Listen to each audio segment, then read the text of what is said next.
Sending.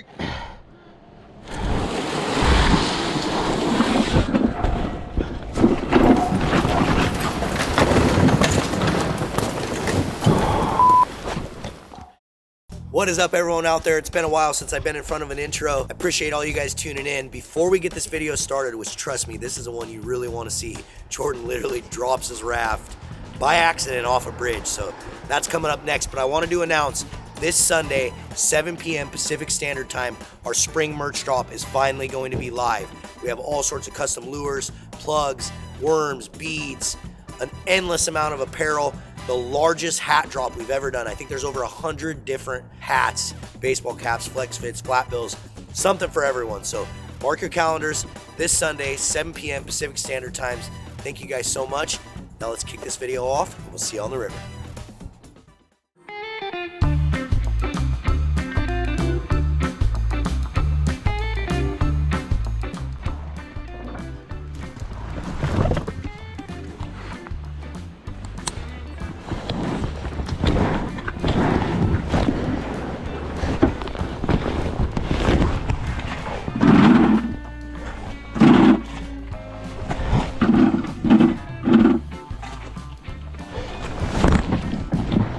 Backwards.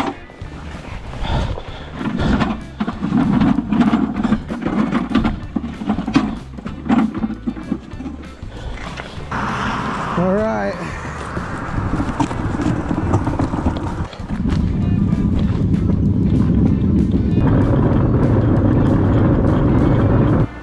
I know what you're doing. I know this guy.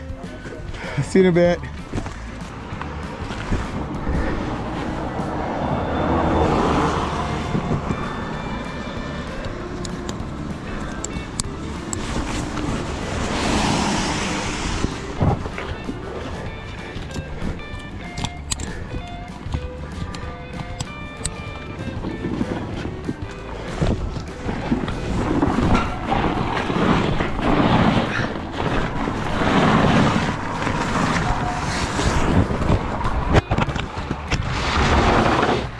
You know, one thing is definitely for certain, and that is being a steelhead angler in the Pacific Northwest makes you a crazy person.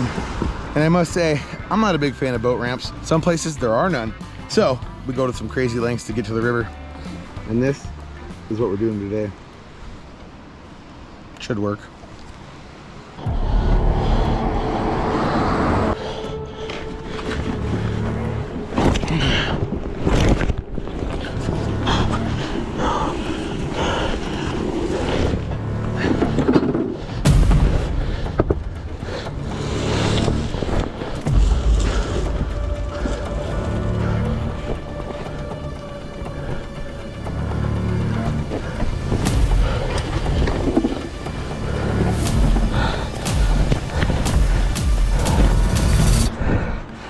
Sending.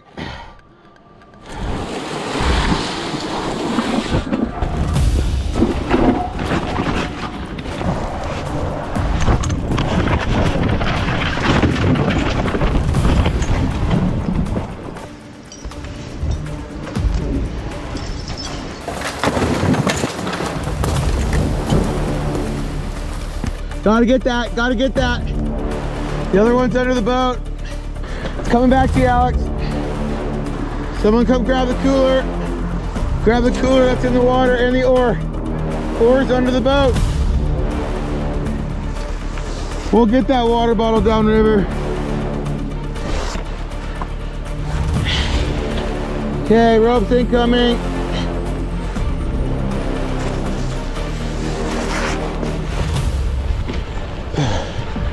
Well, that got a little wild, unruly, but it's in. Let's go fishing.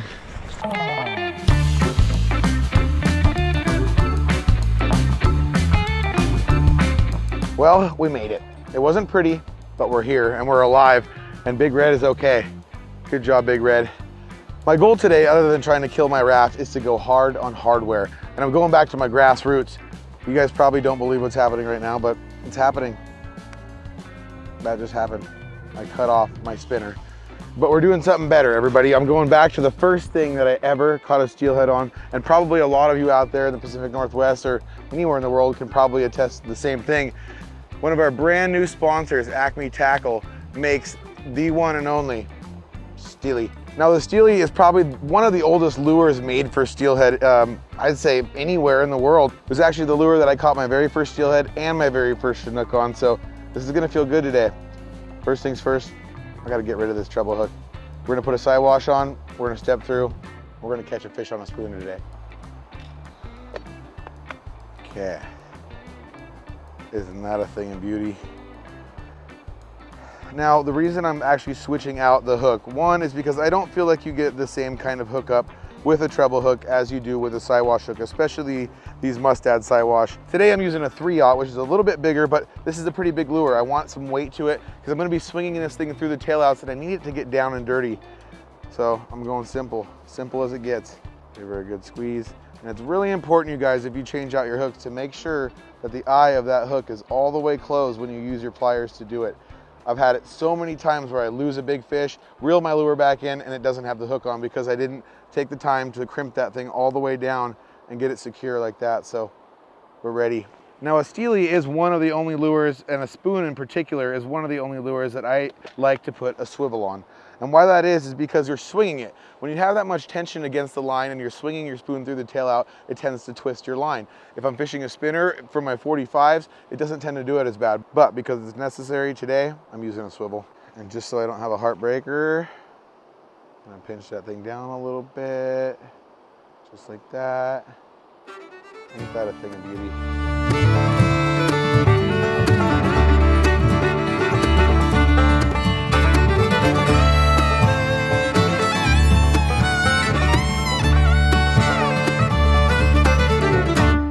The thing about a spoon presentation is that it usually will sit in front of the fish for a long period of time. So having some scent to it where a spinner moves past the fish very rapidly. So they really don't have a lot of time to actually get that scent trail and actually react to that scent bite. So, but the difference in a spoon is it's gonna be swinging across, loping along, and it's gonna give a nice scent trail behind it. So if that fish is having second thoughts, it'll come up and nail it. Here we go, first cast of the day. We're out here just a swangin'. Swinging. Ooh, that's dirty. Dirt nasty. So one thing you guys will probably notice right off the bat about where I chose to fish this spoon is on the style of water. Spoons definitely fish best and excel in certain types of water, and it's exactly what you're looking at here. Boulder fields that are about 3 to 6 feet deep. And one thing you'll notice as I'm working down here is that I'm never casting upriver. I'm never ever gonna cast past 90 degrees to the other bank. If you do cast upriver, you're not gonna get the same presentation with this spoon. This thing is supposed to use that body and use the shape of that spoon to slowly hover across. It's supposed to be a slow presentation. So if you cast it too far upriver, you're inevitably gonna be swinging it past those fish too quickly and not get the right presentation. So I'm definitely gonna try to find as many spots exactly like what we're fishing right here today. Ooh, can't even talk, I'm so excited. Okay, hole number 2. Going sticking with the spoon. I'm staying spoony.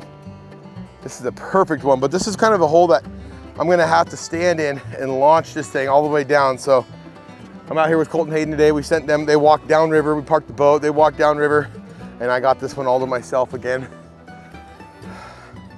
This would be a good testament to how good a spoon works. Those guys are gonna be fishing worms and beads and jigs all day, and I'm gonna stick to the hardware and see if we can get a fish. It doesn't hurt to give that thing a little bit of motion too. If you don't feel that spoon thumping, give that tip a couple of jigs. That's one thing I definitely learned from Marlin over the years with steelhead and with salmon, is that a twitched spoon, like when you're actually jigging it like you would a twitching jig, is extremely effective. I've watched them use that last after a hole of 4 or 5 guys fishing it and actually still hooking the fish. So I do like that method. Usually that beginning of the drift too, right when that thing's just starting, I'll give it a couple of kicks and then I'll just reel just enough to keep that thing going. Even sometimes if there's a lot of water pressure and you have a lot of current, I'll actually give it line too. That's why a lot of times I'd like to use a bait caster for this today, but I'm just gonna use my spin reel to show you it can be done. Oh yes, it can be done. Oh God, that's fishing really good right there. Come on. Come on, you dirty little. Oh, it's just swinging. I'm gonna give it a couple of twitches first before I bring it back in. Bringing it back in. Ooh, laced her right in there. Okay, come on. This will be an epic take if I get one here.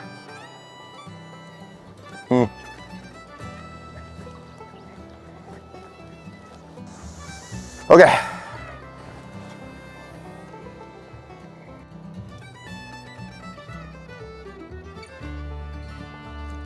Oh, I thought that was it. Oh, woo, made my butthole pucker a little bit. It did this. Okay, I'm gonna switch up my lure. Look at that bad boy. Holy bejesus, that's a nice spoon. Okay, but I am gonna get rid of my treble hook here. One, because we're probably gonna be catching wild winter steelhead today, so I like to not nail them in the face with this freaking treble hook. I'm gonna get my 2/0 Mustad Cy wash like we already changed out again. Ooh, I'm running low. Better get on the 𝗛𝗘𝗟𝗪 website and get me some more. Man, that looks good. Look at that color. I think they'll see that today. This way.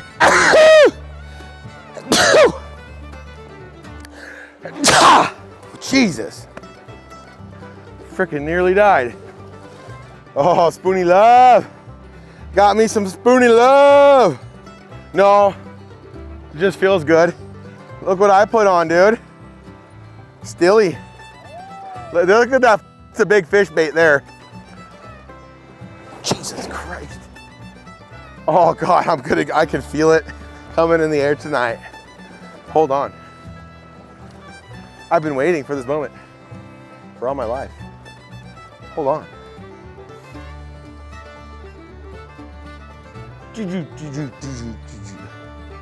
How many of you out there think of Mike Tyson when you watch that? I do. Did you just get drained?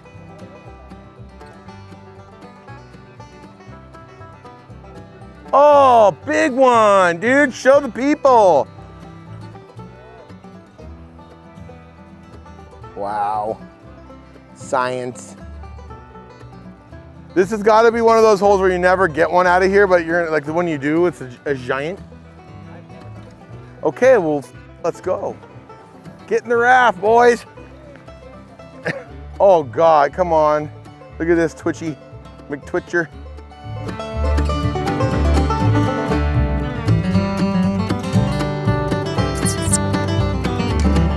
Oh, this is Spoony Love, dude.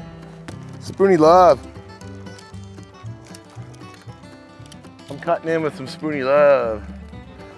This week's TV host premiere, Spoony Love. Oh, did you hear Spoony Love won the Grammys?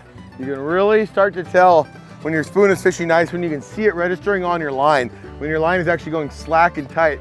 That means that thing is really jumping around. I can feel the good thump from this. That's probably my favorite part about fishing a steely. I know Marlon's favorite lure over the years has been like a little Cleo or some sort of P-line spoon or of that shape, the more teardrop shape, where these, or the more slender shape, I should say, but these teardrop shaped spoons really do give a good thump. I have a lot of confidence in this thing today.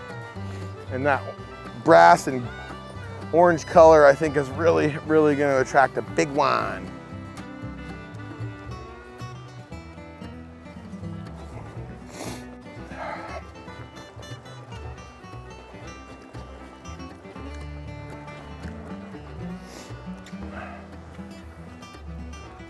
I'd say the biggest key of all to you guys, if I'm gonna tell you something about fishing a spoon, is I really move a lot. I try to make about the exact same cast as I can every single time. I don't practice the close middle far technique like I talk about so much when I'm spinner fishing. As you guys just saw in that last little fast forward Alex just did, is I move through this in like almost 2 steps every cast, and I take almost another one midway through the cast to help myself sink. So already I've covered probably 75 yards of this run, just working my way down, covering water and just looking for fish. It's a great hunting tool. Where's my bobber? Damn it. Oh, well, I switched to a bobber, everybody. Lies, lies he tells you. He said he was only fishing a steely. Not.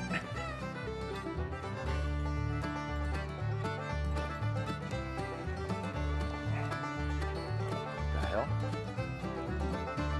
Oh. Bead is gone.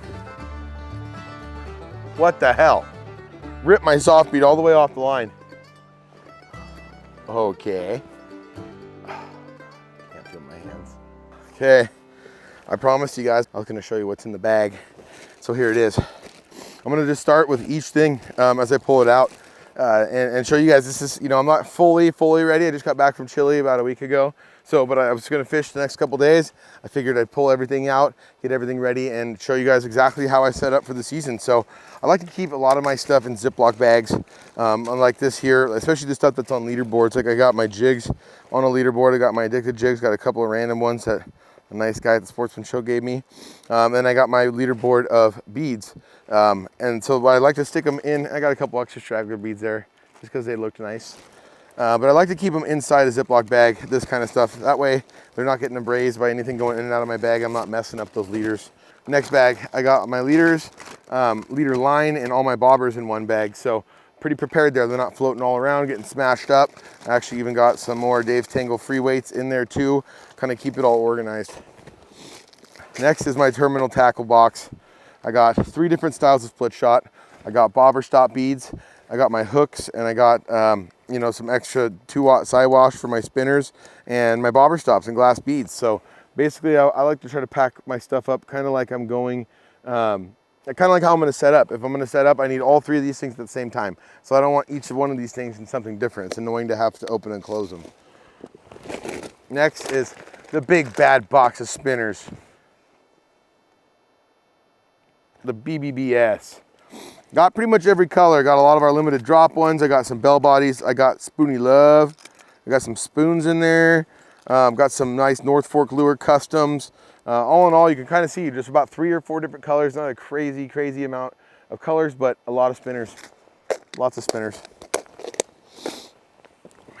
Next is my soft bead stuff. So I got my addicted soft bead pack in there. I got and then some 20 mils. A few different colors of pinks. That is kind of my soft bead setup. So I don't use these a ton. I like my hard beads more. And that is what's coming out of the box next. I got my hard bead box. Again, 3 or 4 different colors. Got some soft beads in there. A couple more glass beads. Next is my big bag of bloody worms. Lots of worms. All of our addicted styles. Literally 1 of each color. I think is very important when you're doing any sort of worm fishing to have that variety of colors that you can switch back and forth to quickly given condition changes.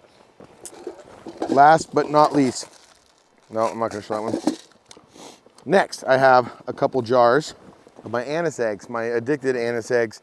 These ones don't come with anise on them, you have to add it, but these are my addicted soft eggs, the little jars that we sell on the website.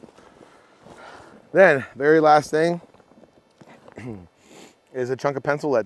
It's nice because you can kind of put this on everything, different sizes, different weights. It's easy to go back and forth to. I crimp this down, punch a hole through it with a addicted jig, and that's it. That's what's in the bag.